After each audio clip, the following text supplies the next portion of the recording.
Hi, welcome to my kitchen. My name is Stephanie, and I am a classically trained pastry chef and the owner of a boutique bakery in New Jersey.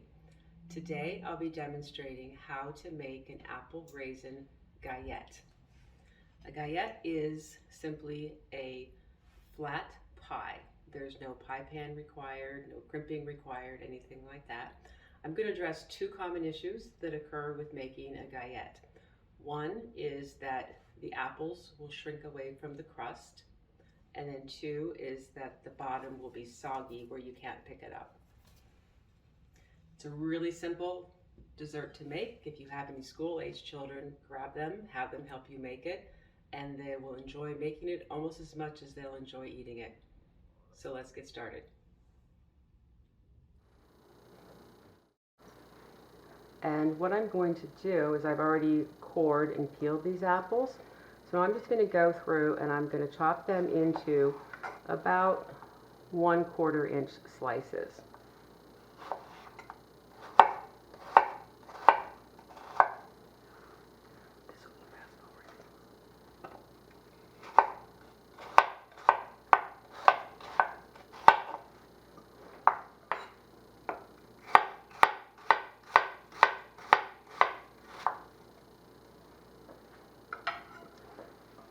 So my apples are all chopped, and I'm going to macerate them in sugar.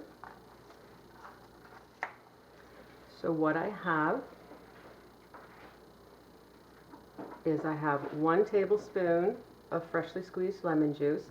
This is just to prevent the apples from browning while they're macerating. I have 1/4 cup of raisins and 1/2 cup of granulated sugar. I'm going to sprinkle that over there, and then I'm going to toss these apples so they're evenly coated in the sugar. And the reason I'm macerating the apples is because I want to get some of the juices out of them. An overly juicy apple is going to give you that dready, soggy bottom on your puff pastry.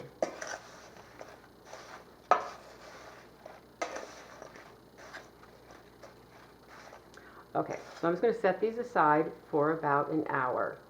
If you want to prepare the apples a day in advance, you can go ahead and do this.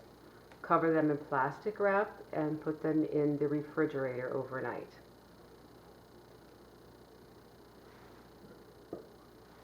Okay, so the next thing to do is to roll out our puff pastry. So we're going to start out with generously putting flour on my work surface. Now this is a store-bought puff pastry.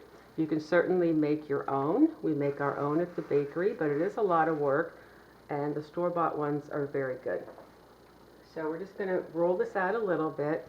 We're going to add about an extra 2 inches onto the pastry.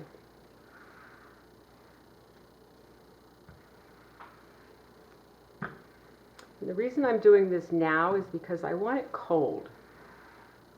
So that helps prevent that soggy bottom also.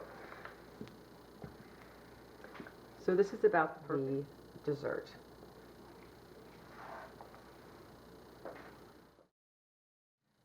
Welcome back. It's been an hour, and as you can see, my apples have macerated. You see all that juice in the bottom? That's what would have destroyed your pastry because it would have made yourself a soggy bottom. But there's still a lot of juiciness in the apples, so I'm going to drain these.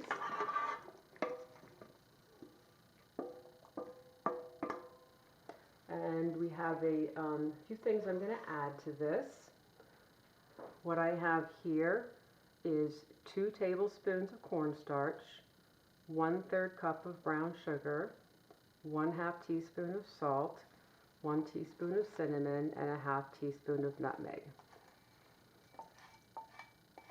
And we just want to put those in the drained apples and gently toss them so all the apples are covered.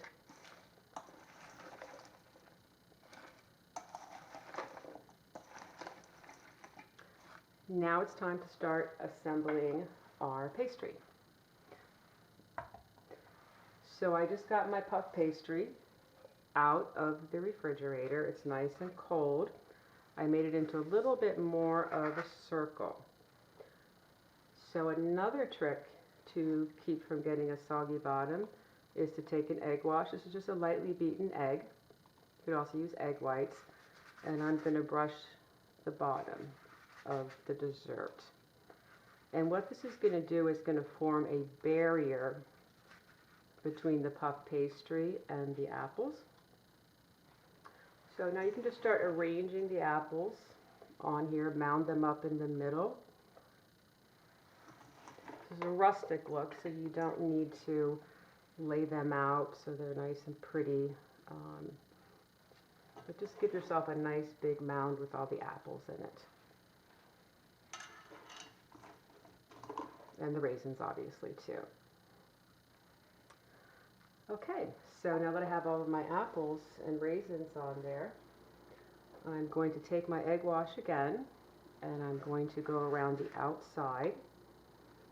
And this is going to help the pastry stick to itself as I'm folding it up.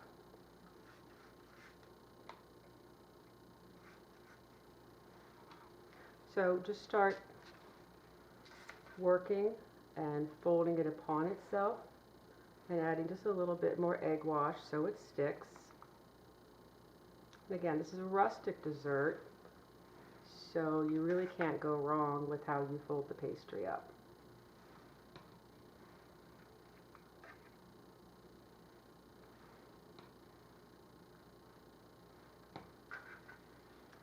And you want to leave yourself about a 2 or 3 inch hole in the top, and that will allow the steam to escape. So the last thing I'm going to do for assembling this is I'm going to generously brush it again with my egg wash. This will just add a nice shine to the puff pastry. It'll also help prevent it from burning.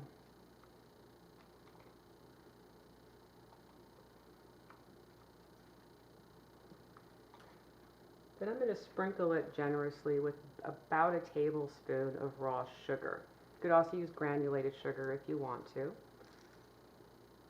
And again, this is going to add to that rustic look that we're going for. So that's it. Now you may have noticed that I have not preheated my oven. The reason being is because a pastry should always bake cold. So I'm going to put this back into the refrigerator so it stays cold. Turn my oven on to 400 degrees Fahrenheit. It needs to bake at a high temperature so you get those nice layers built into the pastry. And it's going to bake for anywhere between 24 to 28 minutes. It'll be a nice golden brown. My galette has been out of the oven for about 2 hours. It's cooled, ready to be sliced and served. As you can see, we have no large gaps in the apples, and we have a nice strong crust, a nice flaky strong crust. So serve this up with some caramel ice cream, vanilla ice cream, whatever suits your fancy, and enjoy it. Thank you for joining me today. If you found this video useful, please give me a thumbs up or leave some comments. Have a great day.